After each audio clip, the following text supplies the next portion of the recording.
দেখ, আজকে নতুন কথা বলবো। তোরা উপবাস বলতে কি বুঝিস?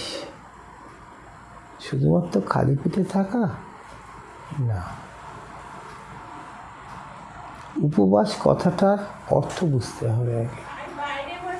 উপ মানে নিকটে, উপবাস কথাটার অর্থ হচ্ছে নিকটে বাস। দেখ, একটা কথা বলি, প্রত্যেক আত্মার ভেতরে তোরা কম বেশি সবাই জানিস, প্রত্যেক আত্মার ভেতরে নারায়ণের বাস। তুই সারাদিন উপোস করে থেকে তোর ভেতরটা কি চাইছে? একটু জল খাই, একটু কিছু খাই না, চাইবি না। তার চাইছে যে একটু জল খা, 4টে বিস্কুট খা, 2টো সন্দেশ খা, খেয়ে তোর অন্তরের তৃপ্তিটি অর্জন কর। তার চাইতে বিশেষ প্রয়োজনীয় কোনটা? তুই যে ঈশ্বরের সাধনা করছিস সেই দিন তাকে চিন্তা কর। তুই খাওয়ার চিন্তা করিস না,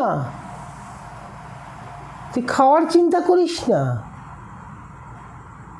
তোর যদি অন্তর চায় তোর কিছু খেতে, তুই খাবি। কি খাবি? ভাত, মাছ, মাংস তা নয়, একটু মিষ্টি জল খা, একটু শরবত খা, তোর যেটা ইচ্ছে যাবে তুই খা। 2টো বিস্কুট খেয়ে 1 কাপ চা খা, যদি তোকে রিলিফ দেয় সেটাই খাবি। কিন্তু তাকে অন্তর থেকে জানাবি, তাকে জানবি, সারাদিন তার কথা চিন্তা করবি, তার নানান রকম কার্য উপলব্ধি তুই চিন্তা করবি। এটাই হচ্ছে সব থেকে বড় কথা। উপবাস মানে হচ্ছে নিকটে বাস। তোর চিন্তাধারা সেদিনকে সম্পূর্ণভাবে নিয়োজিত হবে সেই দেবতার প্রতি, সেই দেবতার প্রতি যে দেবতাকে তুই আরাধনা করতে চাইছিস। তোর আরাধনাটা যদি শুধুমাত্র একটু জল খাবো, কখন জল ঢেলে জল খাবো, কখন একটু চা বিস্কুট খাবো, সেইতে নিয়োজিত হয়, তাহলে তোর উপবাস হয় না। আমি তোকে বলছি, তোদের বাবা, তোর দরকার পড়লে তুই যদি মনে করিস 1 কাপ চা খাবি, 2টো বিস্কুট খাবি, সেটা যদি ভালো না লাগে একটু শরবত খাবি, একটু সন্দেশ খেয়ে জল খাবি, খেয়ে তুই সারাদিন তার কথা উপলব্ধি কর, তবেই তো তোর উপবাস। নির্জলা উপবাস, এই উপবাস, এগুলো কোনো কথা নয়। সত্য কথাটা আমি তোদের বলছি। মানে নিকটে, বাস মানে হচ্ছে তার নিকটে বাস কর। তার মানে কি? তুই কি ঈশ্বরকে জড়িয়ে ধরে বাস করবি? না, তুই তার সারাদিন তার উপলব্ধিটা অর্জন করবি। সেটা কি? সেটাই তো হচ্ছে সব থেকে বড় কথা। তিনি কি করেছেন, তার কর্মকাণ্ড, তাকে নিয়ে চিন্তা করবি। তা তুই যদি তোর খাবার চিন্তা করিস, কখন একটু জল ঢেলে জল খাবো, কখন একটু কিছু করব, তাহলে তুই করবি কি করে? এটা তো সত্য কথা নাকি? আমি কিছু ভুল বলছি? সারা দিনের পরে তো চিন্তাধারা হয় যে কতক্ষণে 5টা বাজবে, 6টা বাজবে, আমি একটু বাবার মাথায় জল ঢালবো, তবে আমি 2টো খেতে পাবো। সে সাবু খাস আর যাই খাস না। কোনো পিতা মাতা কোনো সন্তানের কোনো কষ্ট চায় না। তুই যাকে ডাকছিস সে হয়তো তোর বাবা, নাহলে তোর মা। তাহলে সেই বাবা মা চাইবে তার সন্তান কষ্ট পাক? তোর বাবা মা কোনোদিনও চায়? তোদের বাবা মা চায়? তোরা কষ্ট পা না, সব সময় জানবি যে তোদের বাবা মা তিনি আলাদা নন। কে তিনি? যাকে ডাকছিস, যার কাছে সব কিছু চাইছিস, সে তো তোর বাবা মার চাইতে বেশি আপন রে পাগল, ভুলে যাস কেন? সুতরাং আগে অন্তরাত্মা স্বয়ং নারায়ণকে তুষ্ট কর। যদি তোর খিদে পায়, যদি তোর মন চায়, যদি তোর প্রাণ চায়, সামান্য এক ঢোক জল খেতে খাবি, একটু মিষ্টি জল খেতে খাবি, একটু লিকার চা খেতে খাবি, একটু চা খেতে খাবি, বিস্কুট খেতে খাবি, তাতে কোনো অপরাধ নেই। তোদের এই বাবা বলছে, এটা মনে রাখবি সব সময়। তোর এই বাবা বলছে, এমন কোনো তোদের বাবার চাইতে এত বড় কেউ নেই যে বলবে যে না, তোর ভেতরে কষ্ট দিয়ে তুই ডাক না। আগে নারায়ণকে তুষ্ট কর। যদি তোর ইচ্ছে যায়, যদি তোর প্রাণ কাঁদে, তুই খাবি, তারপরে তুই ডাক না। কে বারণ করেছে? তোর অন্তরের ডাক তুই ডাকবি। তুই বাবা বলে ডাকবি কি মা বলে ডাকবি, যেটা তোর ব্যাপার। তোর ডাকে সাড়া দেবে না? নিশ্চয়ই দেবে, নিশ্চয়ই দেবে। কোনো বাবা মা চায় তার সন্তান কষ্ট পাক না? ওরে পাগল, কোনো বাবা মা চাইবে না। এটা মাথায় রাখবি। যাকে তুই ডাকছিস তাকে তুই ঈশ্বর বলে ডাকবি না, তোর নিজের বাবা বা মা বলে ডাকবি, তবেই তো তুই সাড়া পাবি। সাড়ার অর্থ কি? সাড়ার অর্থটা কি বলতে পারিস? এটাই তো মানে সব থেকে বড় কথা। তোর ডাকের মহিমা কোথায়? তুই কী বলে ডাকছিস? কেন ডাকছিস? কাকে ডাকছিস? কি ডাকছিস? জেনেছিস কোনো দিনে?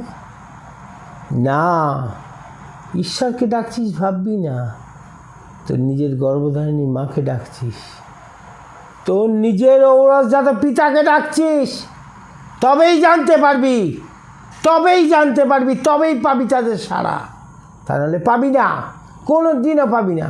তুই যদি ভাবিস যে আমি ঈশ্বরকে ডাকছি, না, ঈশ্বর সাড়া দেয় না, ঈশ্বর সাড়া দেয় না। আজকে যত বড় বড় মহাযোগী যারা রয়েছেন, সে পিতা রামকৃষ্ণকেই বলো, বামা খ্যাপাকেই বলো, আর তৈলঙ্গ স্বামীকেই বলো, তারা কিন্তু ঈশ্বর হিসেবে ডাকেননি, তারা বাবা মা হিসেবে ডেকেছেন, তাই তারা পেয়েছেন। বামা খ্যাপা কী বলে ডাকতো? বড় মা। তোরাও সেইভাবেই ডাকবি। আমার নির্দেশ, তোদের বাবার নির্দেশ, তোরাও সেইভাবেই ডাকবি। তোরা কোনো কষ্ট নিয়ে ডাকবি না। আর নির্জলা কিছু না খেয়ে উপবাস করে ডাকবি না। তোদের প্রয়োজন পড়লে তোরা লিকার চা, দুধ চা, বিস্কুট খাবি, দরকার হলে একটু শরবত খাবি, একটু মিষ্টি খাবি, খেয়ে তাদের ডাকবি। ওরে তোদের ডাক পৌঁছবে, আমি কথা দিচ্ছি তোদের। যদি এমন কেউ পারে সেই কথা দিতে, তাহলে দেখি তার ক্ষমতা কতটা। আমি তোদের বলছি, এইটুকু তোরা নিশ্চিন্তে থাক। তোরা ডাক, শুধু ডাকটা ডাক। তার জন্য উপচিপ্পর কোনো প্রয়োজন নেই, কোনো প্রয়োজন নেই। শোন, শুধু একটা কথা বলি, অন্তরের ভালোবাসা, অন্তরের আবেগ সমস্ত কিছু লুটিয়ে দিয়ে তাকে ডাক। তার জন্য তোকে উপবাস করতে হবে না। তোরা উপবাসের অর্থ যা বুঝিস সেটা নয়, সেটা ভুল।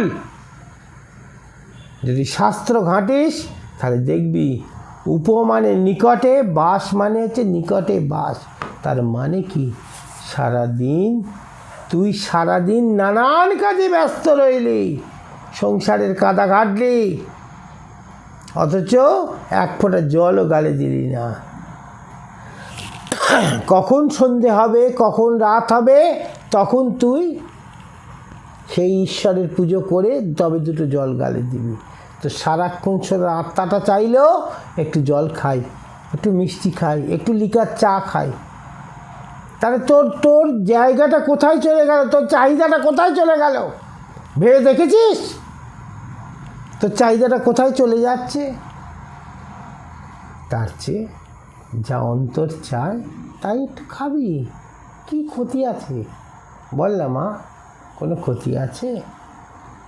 সারাদিন পাগলের মতন খাটনি, বাবা কি ভুল বলিনি তো কিছু?